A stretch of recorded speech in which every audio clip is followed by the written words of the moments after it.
podamos nosotras ir a pedir derechos es justamente no entender el contexto político por el cual estamos atravesando, no solamente como país, sino como trabajadoras y trabajadores. Y en ese contexto de resistencia, y en ese contexto de salir a pelear en la calle todos los días con distintas emergencias y urgencias, como por ejemplo ahora que se está peleando por el presupuesto, para que no se apruebe el presupuesto a nivel nacional del plan con el FMI, y volver nuevamente a lo que nosotras como país ya hemos pasado en el 2000, es un momento para nosotras propicio para articular con un montón de sectores y con un montón de actores sociales, pero entender que el sindicalismo y el sindicato y el estar organizada en una central de trabajadores para nosotras fue fundamental, y no solamente posibilitó tener conciencia de clase, que es lo primero que una se da cuenta cuando integra una central o cuando intenta ser y pasar por un proceso sindical. Comprender que todos los problemas que una tiene o que une tiene no es por el trabajo en sí, sino entender que es por ser parte de una clase obrera, comprender que la explotación que nosotras sufríamos y seguimos padeciendo, muchas compañeras están trabajando en situaciones de explotación, abuso y constantes hostigamientos, también son situaciones que atraviesan otros trabajadores y otras trabajadoras de los talleres textiles, del trabajo rural, en las fábricas. Bueno, acá, sin ir más lejos, las compañeras que hace poco se organizaron, las empleadas de hoteles. Entonces, eso también fue comprender de romper con ese aislamiento social, ¿no? De a veces jugábamos mucho o nos jugaban de afuera con el desconocimiento de los derechos que tenemos. Y con esta no conciencia de clase, entonces todo el tiempo cuando hablaban de explotación, de que no elegimos libremente, de que salimos a trabajar por necesidad, nosotras comprábamos un poco ese discurso victimizante.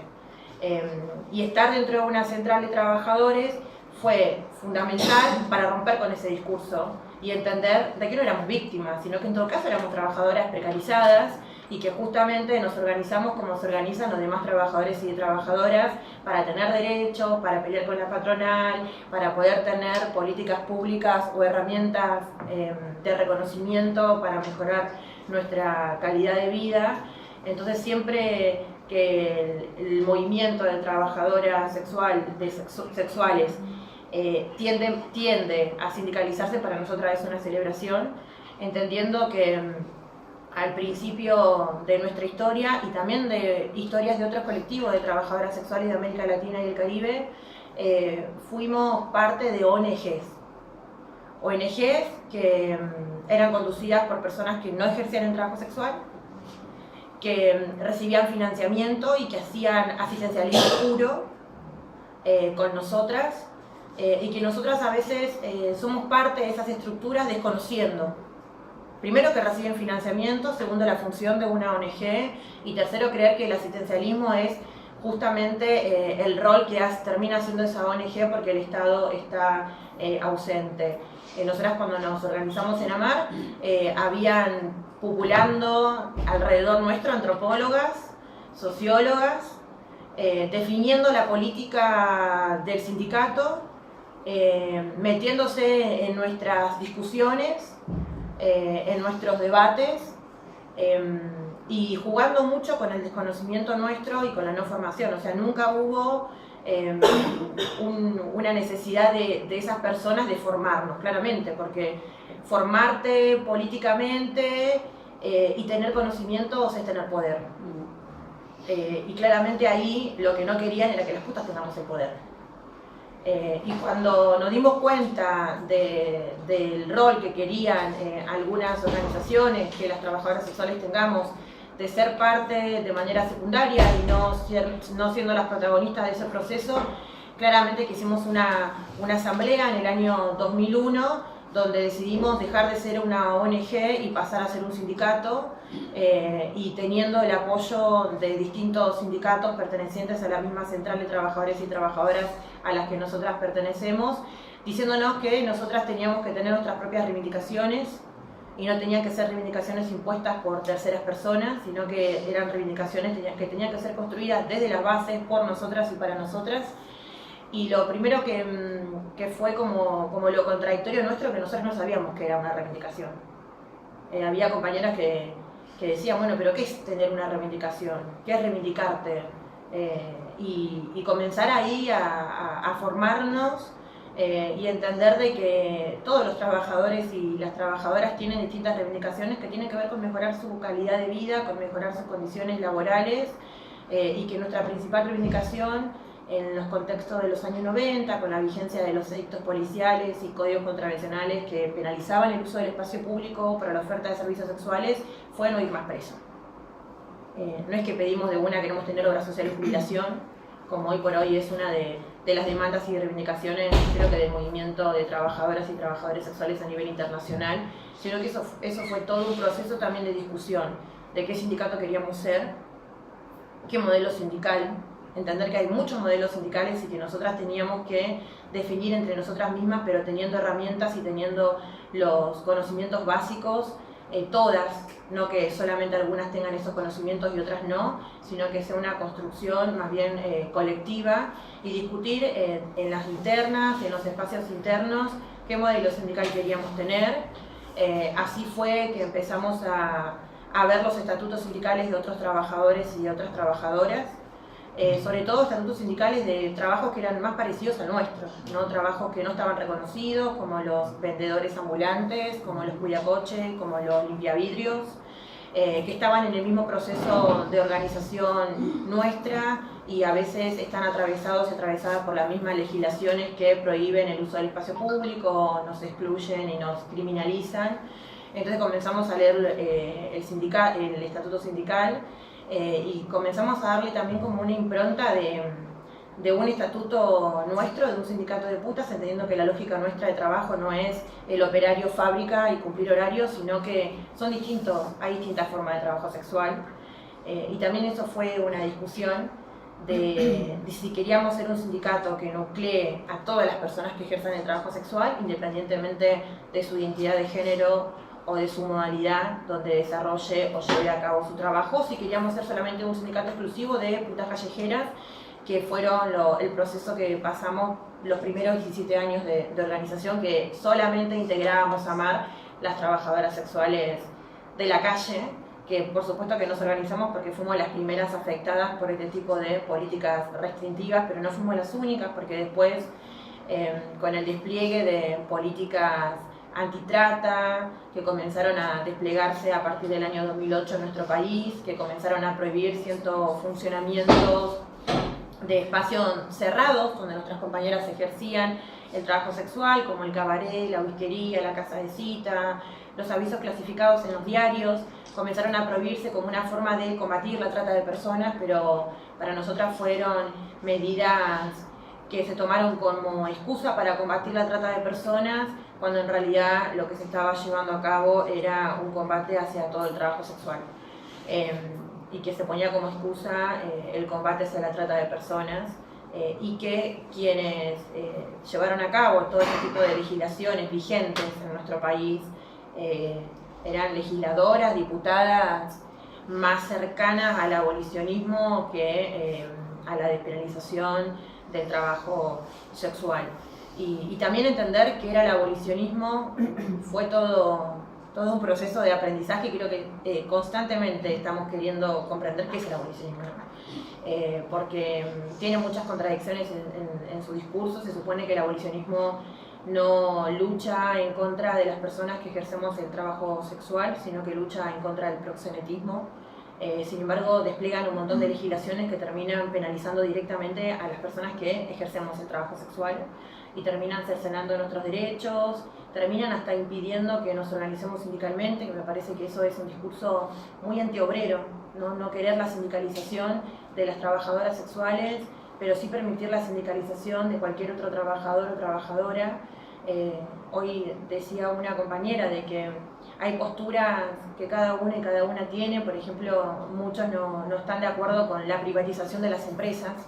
En su ideología no se permiten como defender la privatización de las empresas, pero eso no quiere decir que no salgan a organizar a los trabajadores que quedan trabajando en esas empresas privatizadas, ¿no? Entonces como algunas veces no anteponemos nuestra ideología, sino que entendemos la lógica del sistema capitalista, y otras veces no, otras veces queremos que, en este caso de las trabajadoras sexuales, seamos como las kamikazes de la clase obrera y seamos las únicas que tengamos que luchar por todo y llevar a cabo toda la lucha anticapitalista cuando el sistema está atravesado por el sistema capitalista, ¿no?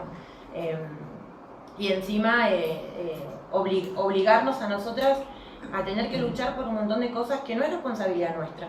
Nosotras, una de las cosas que siempre vivíamos con culpa y nos sentíamos como responsables era el tema de la lucha contra la trata de personas, ¿no? Y siempre los discursos que se han generado y se han construido socialmente con respecto a este tema y a este delito es que nosotras somos responsables, que porque existe la prostitución, existe la trata de personas.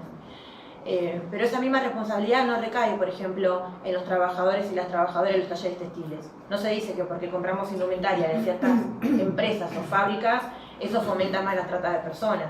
No nos interpelamos con el consumo de ciertos alimentos que comemos a diario y no nos interpela cuál fue la situación en la que ese alimento se generó su producción y cuál es la situación de los trabajadores y las trabajadoras del trabajo rural.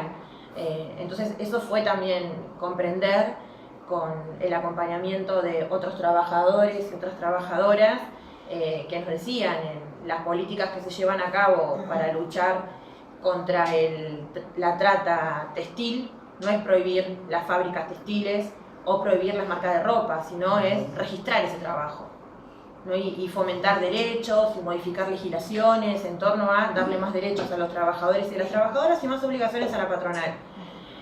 Sin embargo, cuando se habla de trabajo sexual, se piensa que aboliendo o prohibiendo nuestra actividad se va a combatir la trata de personas y encima se nos pone como ese peso de responsabilidad social y estatal que nosotras tenemos que ser las únicas que luchemos contra la trata de personas, cuando la lucha tiene que ser de todos, de todas, en todo caso es una obligación del Estado y a quien tenemos que ir a apuntarle, a quienes tenemos que ir a preguntarle qué tipo de políticas se están haciendo, cuál es el presupuesto que cuentan, cuántas víctimas de trata han rescatado, qué tipo de políticas estatales le dieron, le otorgaron y qué trabajo genuino les han brindado, qué contención y derivación, es al Estado, no es a la trabajadora sexual.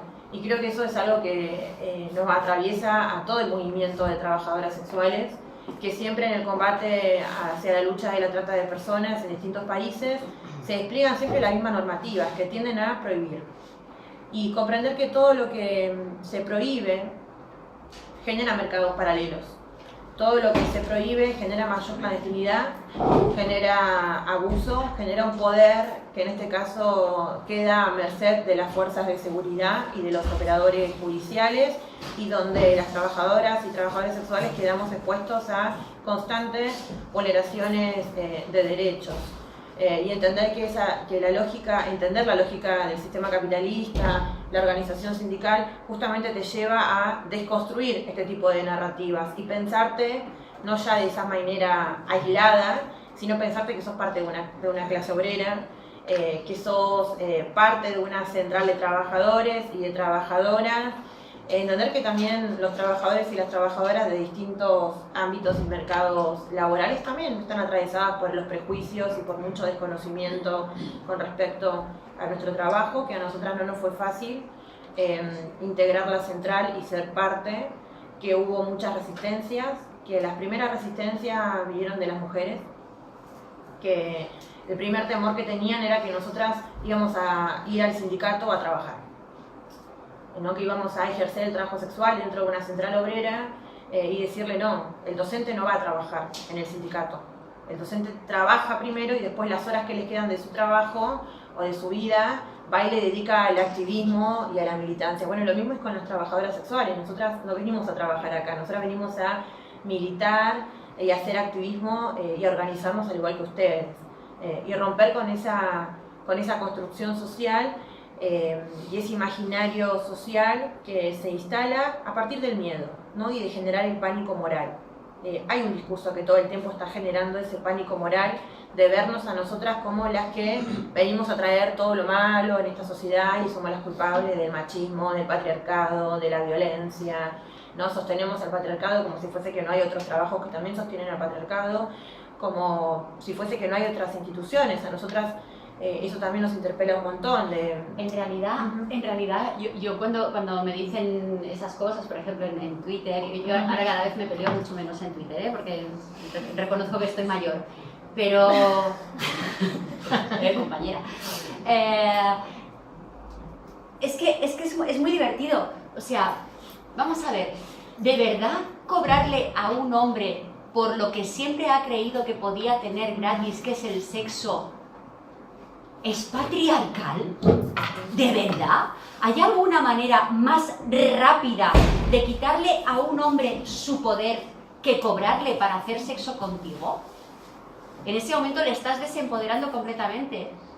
Es él el que tiene que rascarse literalmente el bolsillo para poder tener eso que busca, cuando ya no puede tenerlo gratis.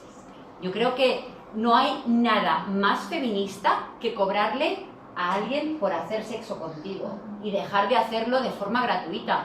Yo no entiendo por qué seguís follando gratis. No lo entiendo. Cuando empecé a tener novio, yo me sentía súper rara. Me faltaba el sol.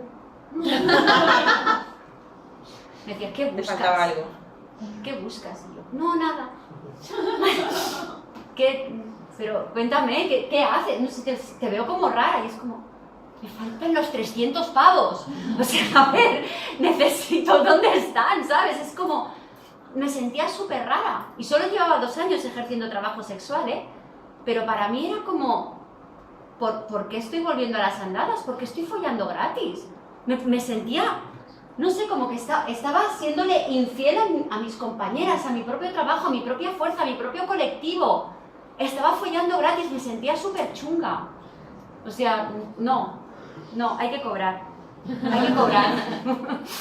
Lo mismo que cuando haces una paella ahí estupenda y tal, y dices, no, pero es que el pescado me ha costado 60 pavos, trae. Es lo mismo. Es un cliente menos. No tenemos ojalá, ¿verdad? Ojalá pudiéramos sostener con nuestras manos el patriarcado y tuviéramos las trabajadoras sexuales la facilidad para poder dejarlo caer. Estaría caído hace mucho, ¿verdad?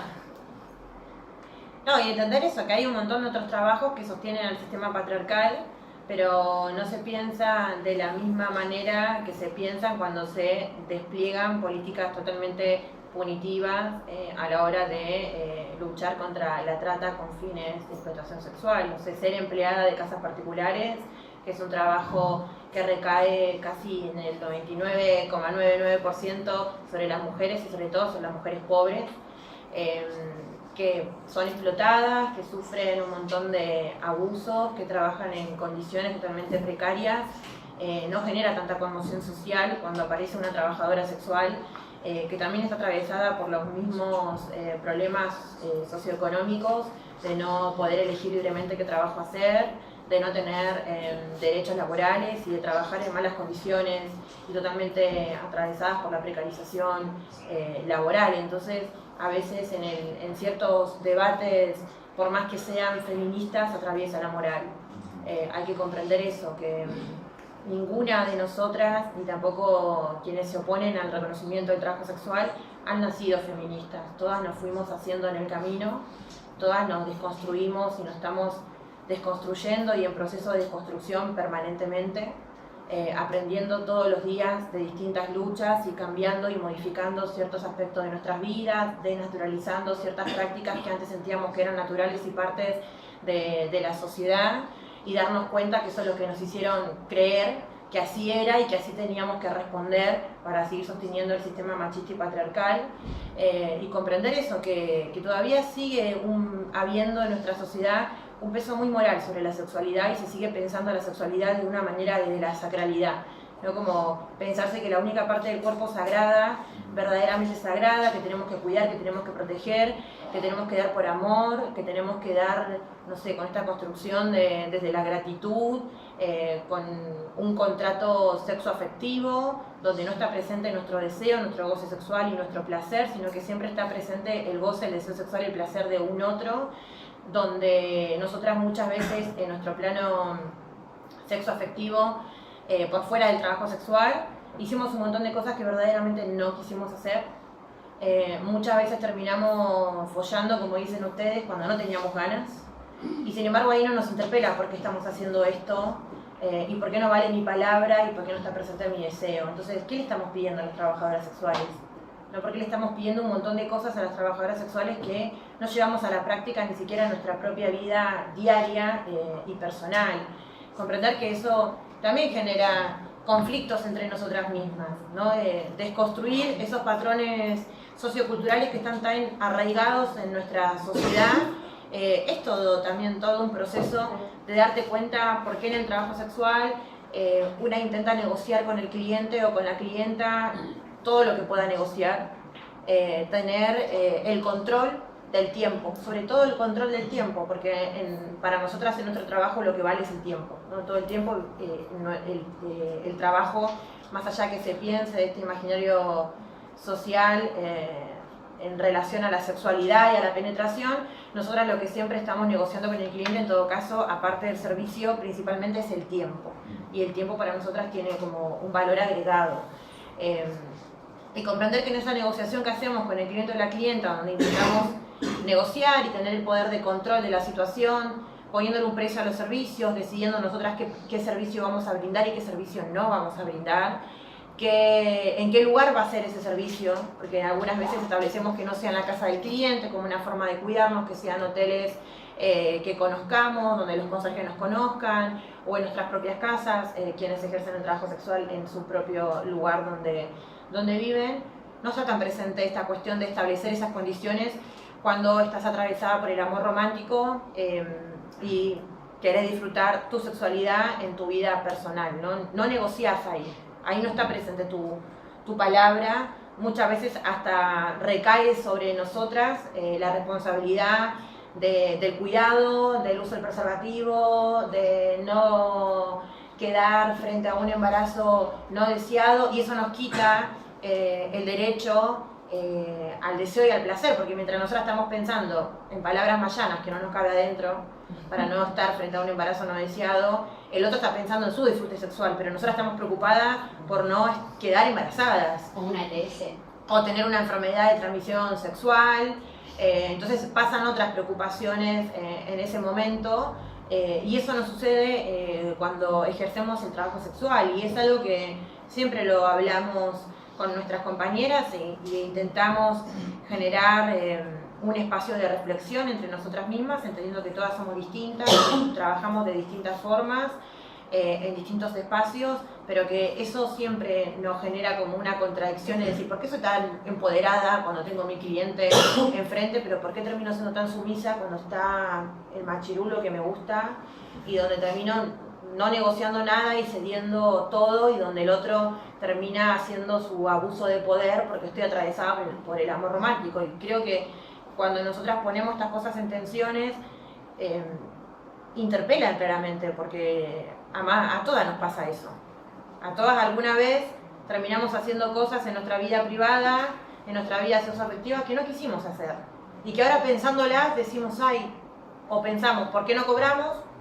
¿No? Como una cosa revolucionaria, o pensamos, ¿y por qué recién ahora cuando una trabajadora sexual me lo dice, yo me estoy acordando de que lo hice? O sea, justamente es porque la trabajadora sexual trae al espacio público y al escenario político todos estos temas. Por eso también hay como una necesidad de acallar nuestras voces, ¿no? Porque la puta trae con ella un montón de temas que históricamente fueron tabú en nuestra sociedad.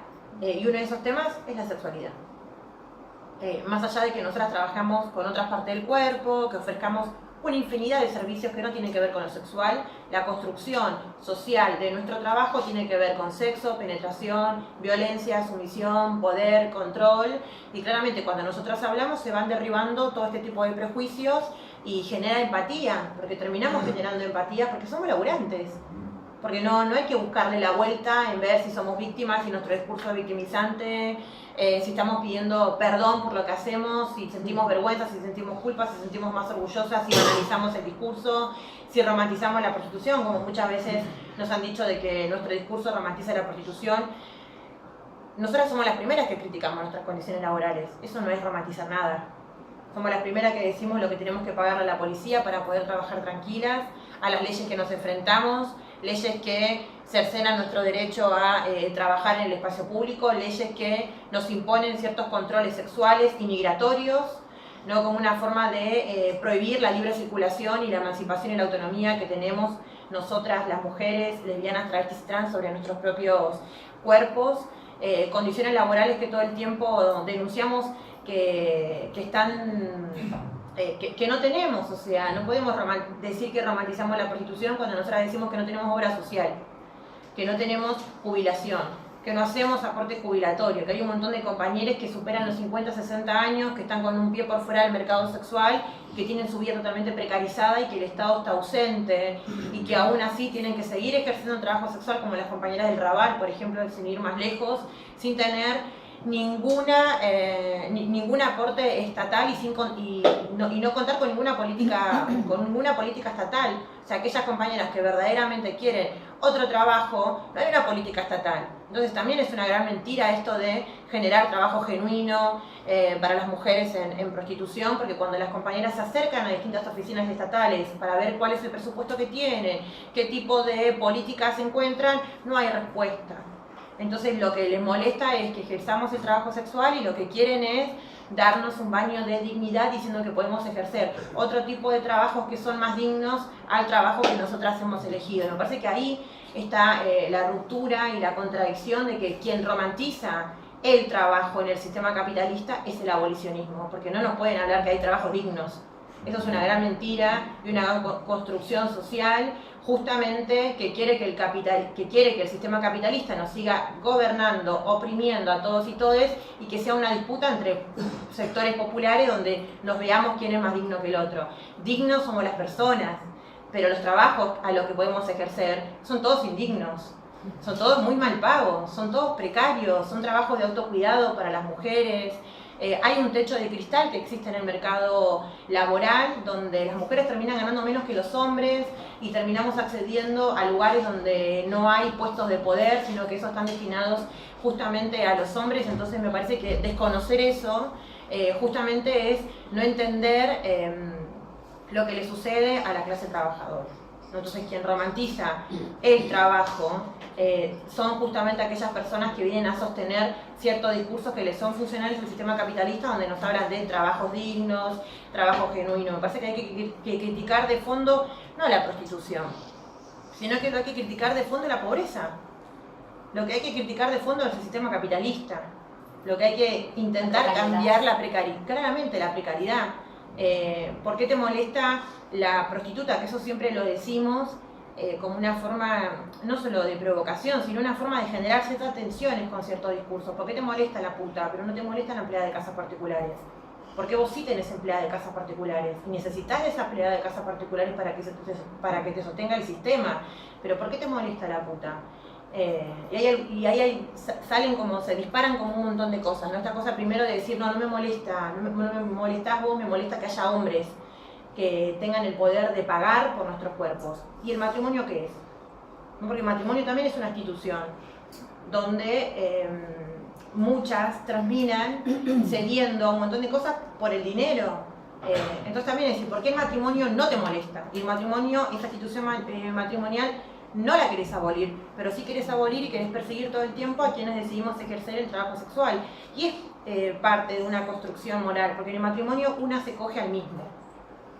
Y en el trabajo sexual una se coge a muchos.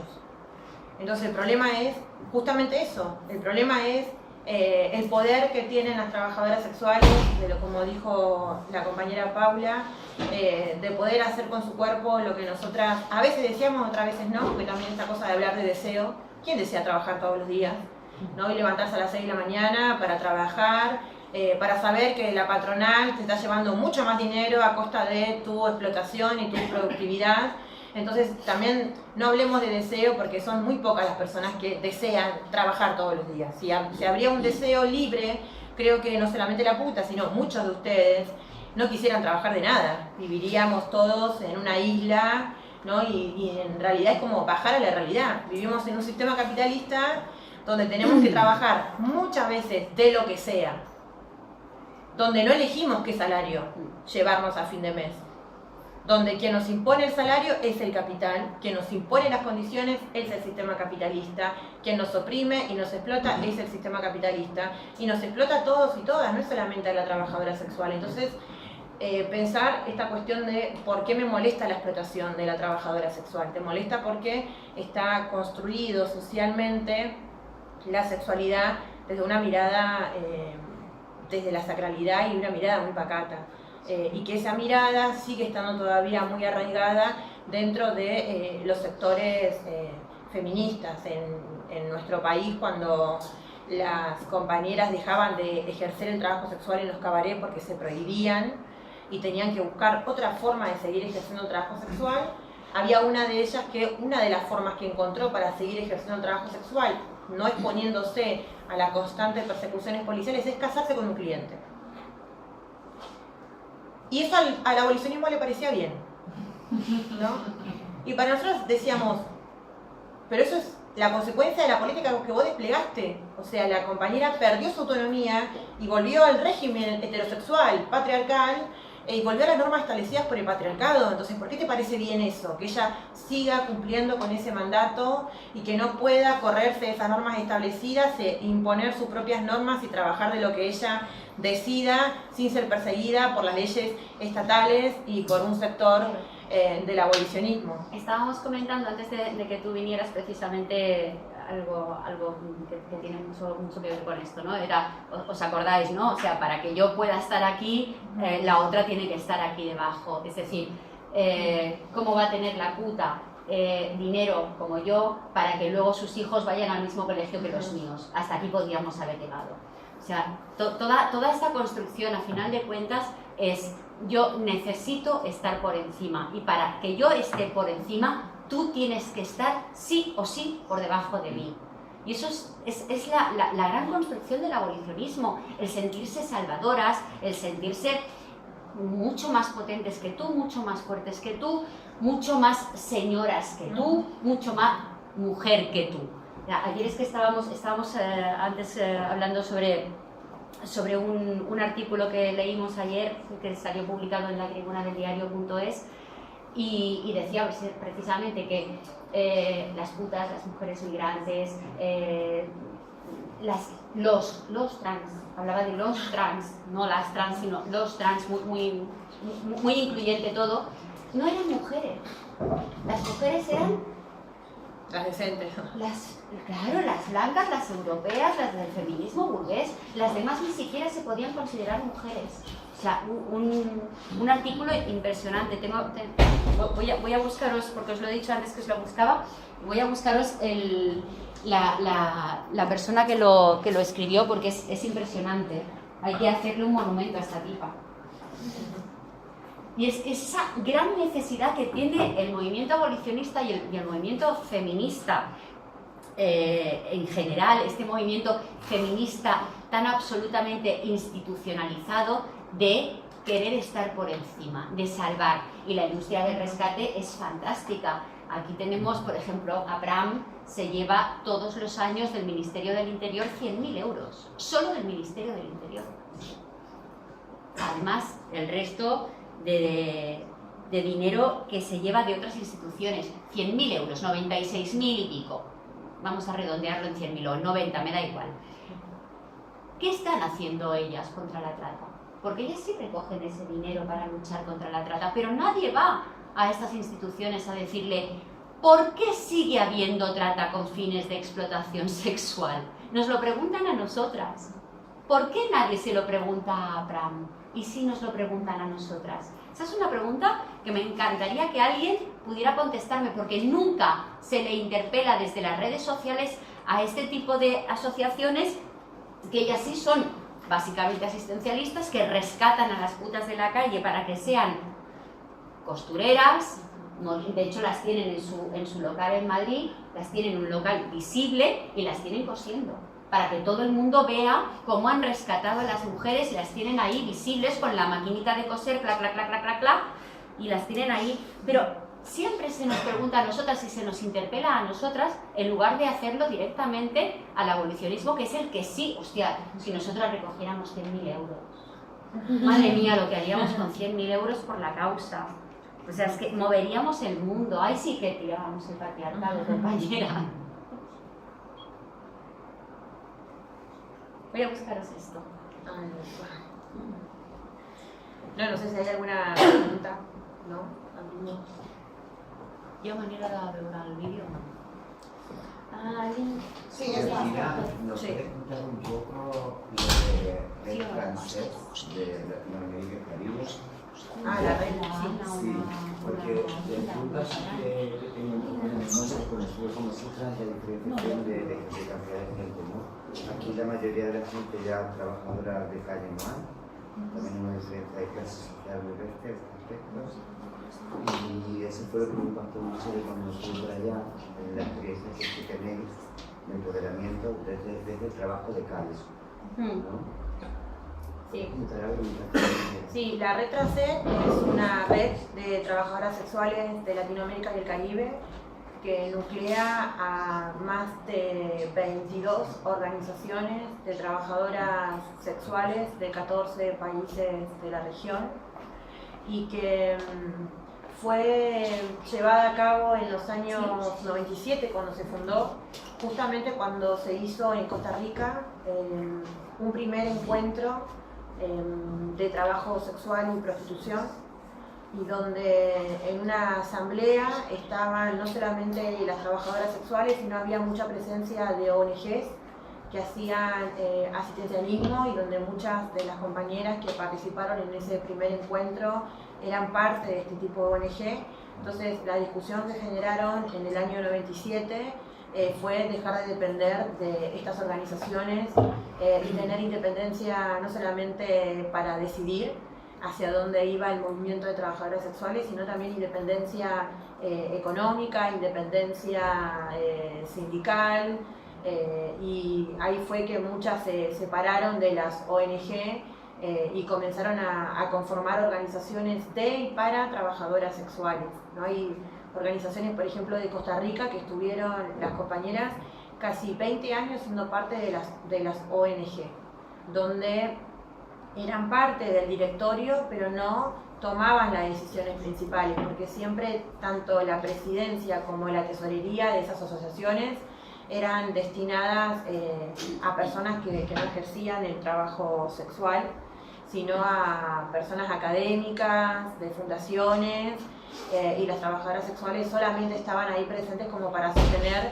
del funcionamiento que llevaban a cabo esta ONG con sus políticas asistencialistas y de rescate.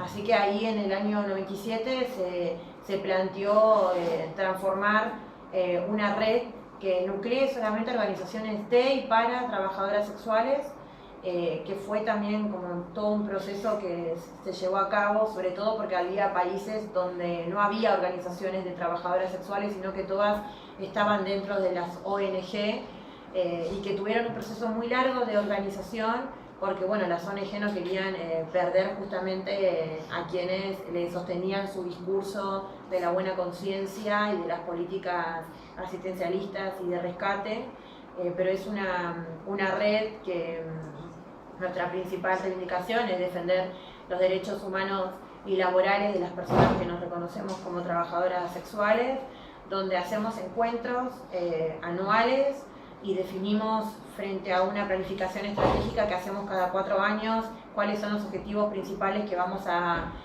luchar como red de trabajadoras, donde eso para nosotras es fundamental, estar en articulación permanente y en espacios cerrados e internos poder dirimir ciertas diferencias. Nosotras en este momento tenemos diferencias con la Red Tracet que tienen que ver con el uso de la palabra puta feminista. Y comprendimos que también no podemos acelerar los procesos de otros países, sobre todo de países de Centroamérica, donde todavía tienen muy presente, muy instalado la Iglesia Católica Apostólica Romana.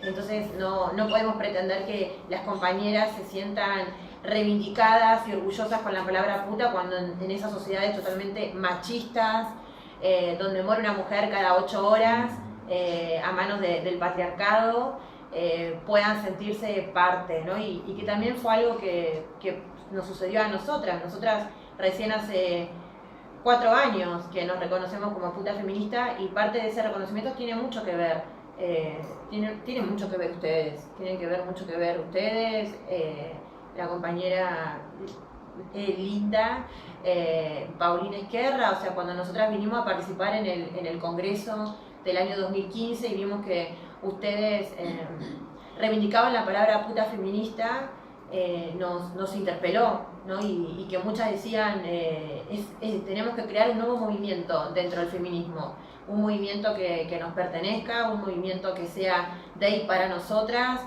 y salir a disputarle porque el feminismo no le pertenece al abolicionismo. Entonces cuando fui con todas estas ideas y le conté a mis compañeras, comenzamos a interesarnos en este movimiento, comenzamos a ver de que en América Latina y el Caribe está la red de prostitutas brasileras, que está Gabriela Leite, que fue una de las primeras trabajadoras sexuales que en los años 80 se hizo visible y que ella se reivindicaba como puta, y que hay un video muy cortito ahí en YouTube que lo explica de una manera que todo el mundo lo entiende, y de hecho lo comprendimos nosotras, que era, le preguntaban, ¿por qué te reivindicas como puta? ¿Por qué no les duele la palabra puta si es un insulto?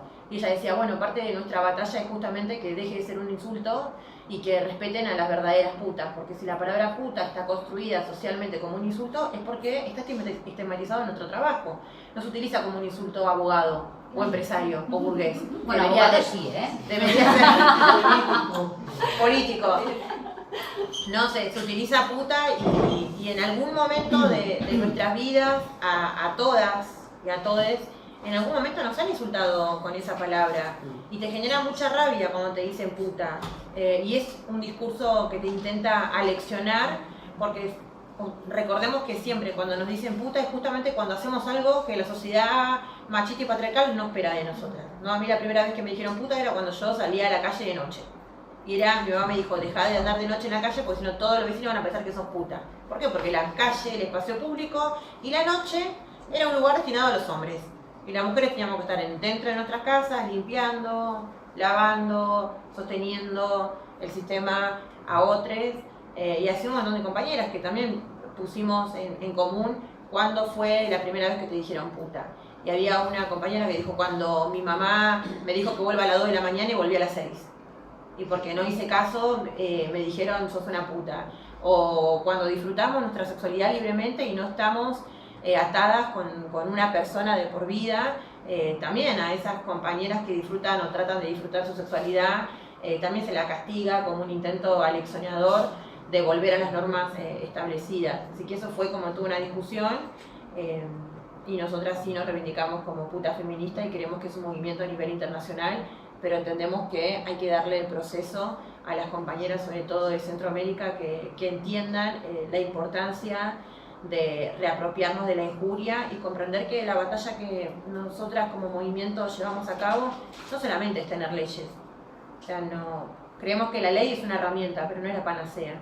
No es que dentro de un par de años se reconozca el trabajo sexual en un país, vamos a vivir en el paraíso y todos lo van a respetar y el policía va a pasar y te va a decir buenas tardes señorita. No, es una batalla cultural, la ley es una herramienta. Pero la otra herramienta que tenemos que llevar a cabo es ganar la batalla cultural y lograr la despenalización social del trabajo sexual. Una cosa es la despenalización legal y la ley, pero otra cosa es fundamental tener la despenalización social del trabajo sexual y derribar el estigma y la discriminación y que muchas compañeras puedan dar la cara, puedan visibilizarse y que no tengan que pasar por situaciones de violencia y sentir vergüenza por el trabajo que han decidido ejercer. ¿Hay alguna pregunta más? Porque pasaremos el vídeo. Ya lo tenemos. ¿Tenemos alguna pregunta? ¿No? ¿Directora? ¿Lo pongo yo? Sí, señora. Vale. ¿No hay nada más preguntas? Vale.